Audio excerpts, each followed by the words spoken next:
Hello and welcome to the Commander's Quarters, your Magic the Gathering source that helps you command your budget. This show and episodes like this one are possible thanks to viewers like you. If you're looking for an easy way to help support this show, make sure that you like, share, and subscribe. Also, hit that bell notification icon so you don't miss any new episodes. You can also go check out our playmats and other merchandise at thecommandersquarters.com. We also have a ton of brand new t-shirt designs in stock, so make sure you check out those as well. Another easy way to support this show is with our TCG Player affiliate links. So whether you're buying a deck or individual cards, you can use this general link right here or one in the description. And the final way that you can support this show is by supporting us directly by becoming a patron. There are many benefits to being a patron, and I truly couldn't do this without all of their support.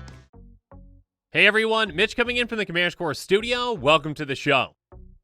So today, the Kamigawa Neon Dynasty Commander Precons are being revealed, and the first one actually has already been revealed with the Upgrades Unleashed.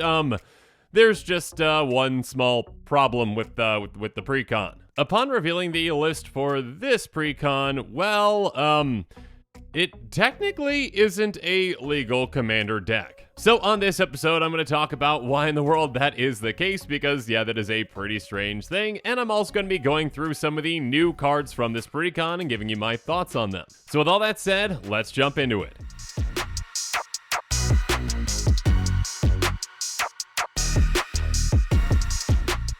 So in the article that is showing off the deck list today, again, that first deck list has been revealed, and it does have an editor's note next to it. It says, editor's note, the Upgrades Unleashed Commander deck was inadvertently printed with 2 copies of Mossfire Valley instead of an additional basic land. Players wanting to play the deck in Commander should swap out the extra copy of Mossfire Valley for a basic land or the land of their choice. So again, ironically, this Commander Precon deck that is, meant to be played right away out of the box, technically cannot be played right away out of the box. Though obviously, this really isn't all that big of a deal. I mean, just replace the Mossfire Valley with a basic land.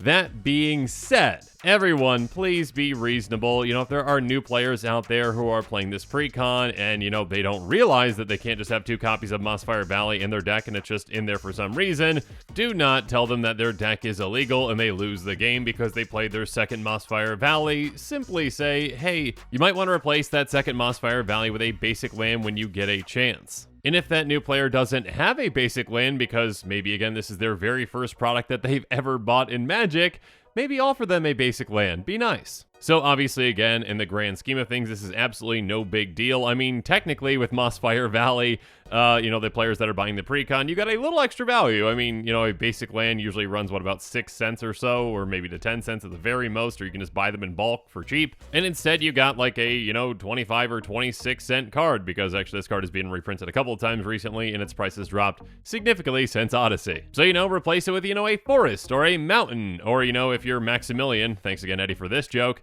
a taiga, because that's what Maximilian would do. But again, not a big deal, just more of a public service announcement to get the word out there that, hey, if you're buying this Precon, you're going to have to replace one of the lands. And again, if you're playing against a new player that's playing this Precon, offer them a basic land to help them out, okay? But now that I've talked about this slight printing mishap, let's quickly go through some of the new cards from this Precon. And actually, first up, 3 of these cards I have talked about before in a previous episode. Basically, there was an image that came out that showed the front of the box and the back of the box, and you could pretty much see, the 3 cards on the back of the box. So, yeah, the cards were Kaima the Fractured Calm, Kosei Penitent Warlord, and Aki Battle Squad. Now, in another episode, again, when this actually all came out, I did talk about these cards and, my thoughts on them. So if you haven't seen my episode on the modified Precon Commanders Spoiled, make sure you check that episode out to find out my thoughts. That being said, outside of those 3, there are plenty of other new cards to discuss. And the first one, which I think can be huge in the right deck, is Rampant Rejuvenator. Rampant Rejuvenator is a 0/0 plant Hydra that costs 3 and a green. It enters the battlefield with 2+1 counters on it, and when it dies, search your library for up to X basic land cards where X is Rampant Rejuvenator's power, put them onto the battlefield, then shuffle. Just even on its face, without anything else or any other synergies, this is a really big effect. Essentially, a 4-mana creature with a death trigger that gets you 2 basic lands into play. And again, that's just a base level. And on top of that, keep in mind, these basic lands come into play untapped. So you can utilize that right away. And of course, there are plenty of ways to take more and more advantage of this death trigger. I mean, obviously, if you can increase the power of Rampant Rejuvenator, you're going to be getting even more basic lands. And there are plenty of ways, obviously, in Commander to do so. Keep in mind, it doesn't say, number of counters on it. It's its power that matters. So again, Anthem effects or, maybe like an equipment, like, a Loxodon Warhammer +3/+0. You know what? That's 3 extra lands. And of course, in +1 counter builds, there are plenty of ways to get more counters on this and maybe even double those counters to take it to absurd amounts. And yeah, I mean, in the right deck, you can pretty much get every single basic land in your deck into play once this dies. And again, those lands come into play untapped. So there are plenty of powerful things that you can do with this. I mean, some kinds of decks that might want to consider it are obviously counters builds, maybe some graveyard, reanimation, recursion, decks that, care about power or death triggers, etc., etc., etc. Or, okay, I did say etc., etc., etc., but I should have mentioned Hydras, because players like Hydras, so there you go. Moving on, though, next up is Smoke Spirit's Aid, a sorcery for X and a red that says for each of up to X target creatures, create a red aura enchantment token named Smoke Blessing attached to that creature. Those tokens have enchant creature, and when enchanted creature dies, it deals 1 damage to its controller and you create a treasure token. This is a really unique card, and I really enjoy the design of it. Basically, hey, okay, let's see. How many creatures do you guys have? Okay, I'll just, pay that. And all your creatures now have this Smoke Blessing attached to them. When they die, they're going to ping you for 1, so that's just lovely. And of course, on top of that, I get a treasure token, so I basically get my mana back that I invested into this. Well, okay, mana back, minus the red on top of the X. You know what I mean. And thank you to Eddie for pointing out that this is going to be a lot of fun in a deck like Hanada, which is already broken. So yeah, target all of your opponent's creatures for just 1 mana with this. Of course, other kinds of decks that might want to utilize a card like this are, decks that care about X spells or, just casting giant spells, or, decks that care about treasure potentially, or ways to actually dish out even more damage, or, decks that actually even care about auras. Just a really spicy card, and actually the art on it reminds me of Spirited Away, which is pretty cool as well. Next up, though, Tanuki Transplanter. A 2/4 equipment dog, because that's a thing, that costs 3 and a green, and it has, whenever it or equipped creature attacks, add an amount of green equal to its power until end of turn you don't lose this mana as steps and phases end, and of course it's got Reconfigure 3. Now, on plenty of other episodes, I've already explained what Reconfigure does. It's kind of like equipment, but for artifact creatures that are also equipment, and they basically lose their creature type, or not creature type, sorry, they lose being a creature, so you can pay 3 to attach it to a creature, or unattach it from a creature if you want to make it into a creature again.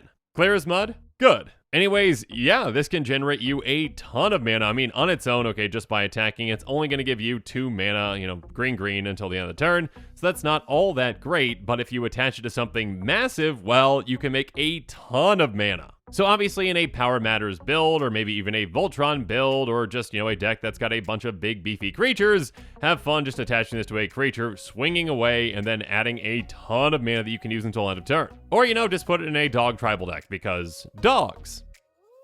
And speaking of equipment dogs, because yeah, this is definitely a thing apparently, Kamigawa Battle Armor is a 2/2 equipment dog with Menace that costs 2 and a red. It says equipped creature gets +2/+2 and has Menace. Whenever it or equipped creature deals combat damage to a player, goad each creature that player controls, and it's got Reconfigure 4. So yeah, that can be an incredibly powerful thing. First up, +2/+2 and Menace. That's, a good boost. Reconfigure 4 is kind of pricey, but it's definitely going to be worth it for this kind of effect. +2/+2, a nice little boost. Again, Menace is a nice way to help try to get a creature through. Can't be blocked, except by 2 or more creatures. And then, essentially, hey, if you do get through on a player, that unfortunate player is going to have all their creatures goaded, which means that they're going to have to swing out and not at you. So then they leave themselves wide open for, other players, and again, you as well, to swing at again. And, again, if you hit them again with this, well, they are going to have to be goated again. So yeah, these equipment dogs seem pretty effective in the right builds. I mean, obviously I probably should have mentioned this in the previous one. Yeah, equipment decks as well might want to consider these types of cards. Next up, a very interesting card with Silk Guard, an instant for X and a green that says put a +1 counter on each of up to X target creatures you control. Auras, equipment, and modified creatures you control gain hexproof until end of turn. So the way that this is worded and the way that this was designed is really, really effective. First up, yeah, if you want to protect specific creatures, dump some mana into that X, and then it's actually, get some counters on creatures, because then those creatures become modified. But let's say you already have creatures that are modified, and you only have, even just 1 mana up, 1 green mana up. You can just cast this for a green, and at instant speed, you can say, hey, all of my modified creatures, anything that's got a counter, an equipment, or one of your auras on it, and plus that all of my auras and equipment gain hexproof. So this is a somewhat flexible spell that again is like, okay, I can already just protect modified creatures out there as well as my auras and equipment, or I can modify creatures and protect them at the same time. So if someone's trying to target one of your auras, equipment, or creatures, you can save them pretty easily with this card. And again,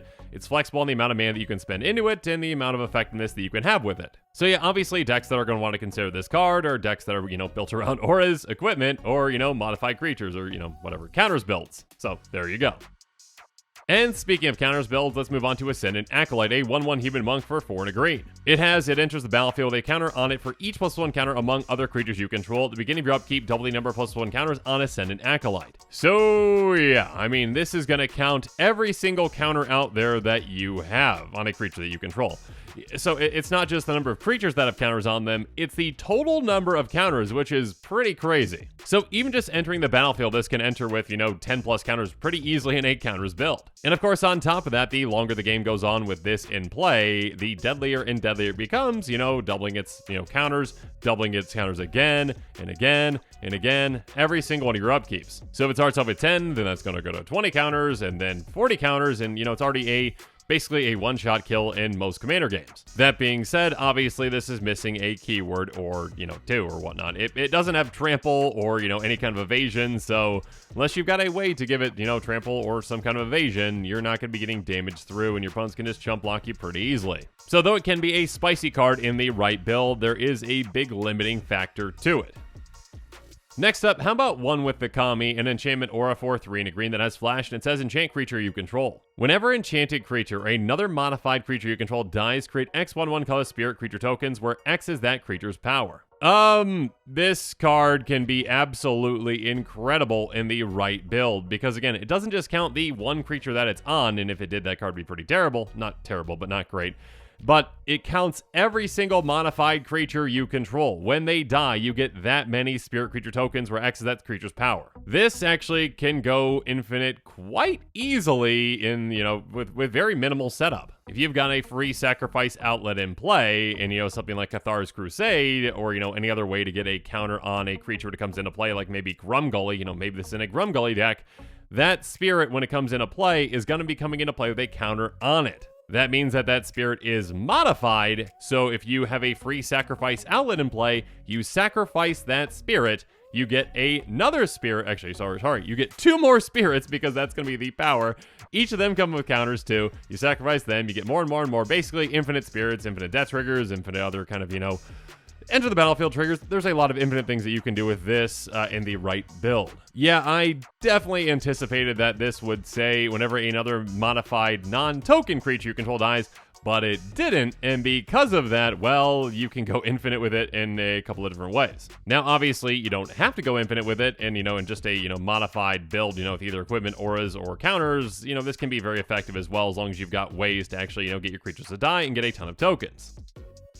Next up, another new aura with Unquenchable Fury, an aura for 2 and a red that says enchant creature. Enchant creature has, whenever this creature attacks, it deals X damage to defending player, X the number of cards in their hand. On top of that, when it's when to agree from the battlefield, return it to your hand. So obviously the main downside to most auras out there is, well, once that creature gets taken out, you lose your aura. So it's kind of like a 2-for-1, unfortunately, in a lot of scenarios. But with this card and other cards like it that, bounce back to your hand when that creature dies, you're going to be able to get this back over and over again. And obviously, this can be very effective in the right build. Again, if you're playing against opponents that are drawing a bunch of cards, this already can just dish out a lot of damage just for your creature attacking. It doesn't have to be a big creature at all. Maybe you've got a small evasive creature, you swing, you hit that player for, 7 if they've got a full grip. And of course, if you've got some kind of a group slug deck maybe, or, some deck that is incentivizing players to draw cards, you can hit for even harder with this. I think it's an interesting card, but I don't think it's going to see all that much play except in very specific builds.